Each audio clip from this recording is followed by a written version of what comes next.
మేము కూడా నడిపించుకుంటాము అనేటువంటి ఒక మాట మా నాయకులు మాట్లాడినప్పుడు మరి ప్రతిసారి ప్రజల విషయానికి వచ్చినప్పుడు అభివృద్ధి విషయంలో గాని సంక్షేమం విషయంలో గాని ఈ విధంగా ఇబ్బందులు పెట్టుకుంటూ మనం కూడా ఇబ్బందులు పడుతూ పోతే బాగుండదు అని చెప్పి మాకిక్కడ ఓడిపోయి ఇన్ఛార్జ్ గా ఉన్నటువంటి ప్రతాప్ రెడ్డి గారికి వాటిని సంధాయించి చెప్పి అభివృద్ధి కార్యక్రమాలు వచ్చినప్పుడు తప్పకుండా మీ అభిప్రాయాలు తీసుకుంటాము.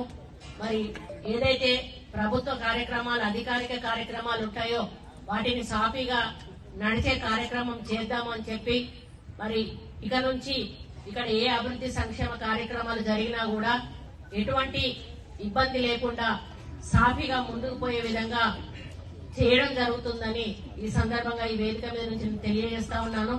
అదే విషయం కలెక్టర్ గారికి కూడా చెప్పాను. ఎందుకంటే ఇక్కడ అధికారులు ఇబ్బంది పడొద్దు కాబట్టి మేమేదో పార్టీల బేసిస్ లో పోతే ఇక్కడ ప్రజలు అధికారులు ఇబ్బంది పడడం జరుగుతుంది కాబట్టి అభివృద్ధిని సంక్షేమాన్ని ప్రజల యొక్క ఆలోచనలను దృష్టిలో పెట్టుకుని కలిసిమెలిసిగా పనిచేయాలనేటువంటి లక్ష్యంతో, ఎందుకంటే వరంగల్ పాత ఉమ్మడి జిల్లాలో ఒక ఈ నియోజకవర్గమే మాకు ఈ సమస్య ఉంది. ఒక గన్పూర్ ఉండే గన్పూర్ ఆల్రెడీ మా పార్టీలోకి వచ్చాడు కాబట్టి అక్కడ సమస్య ఉండదు. అన్న రాడు ఎందుకనంటే ఆయన నికాస్ అయినటువంటి బీఆర్ఎస్ నాయకుడు.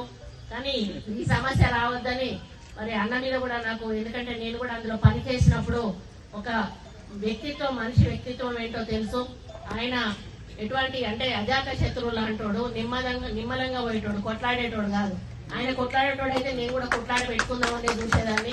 కానీ ఆయన కలుపుకోయేటువంటి వ్యక్తిత్వం ఉన్నది కాబట్టి నేను కూడా కలుపుకపోయే ఈ కార్యక్రమాలు చేసుకోవాలని ఒక నిర్ణయానికి వచ్చాం. కాబట్టి అన్న ఇక ముందు మరి అభివృద్ధి సంక్షేమం విషయానికి వచ్చినప్పుడు దయచేసి మీరు కూడా ఏవైనా కార్యక్రమాలు తీసుకునేటప్పుడు మీ నుండి ఏమైనా ప్రజలకు ఇవ్వాల్సి వచ్చినప్పుడు దయచేసి మా నాయకులని మీరు ఆలోచించకుండా అందరినీ కూడా కలుపుకోవాల్సిన బాధ్యత మీ మీద ఉంది. కాబట్టి అది కూడా మీరు ఆలోచించాలని ఈ సందర్భంగా విజ్ఞప్తి చేస్తా ఉన్నాను.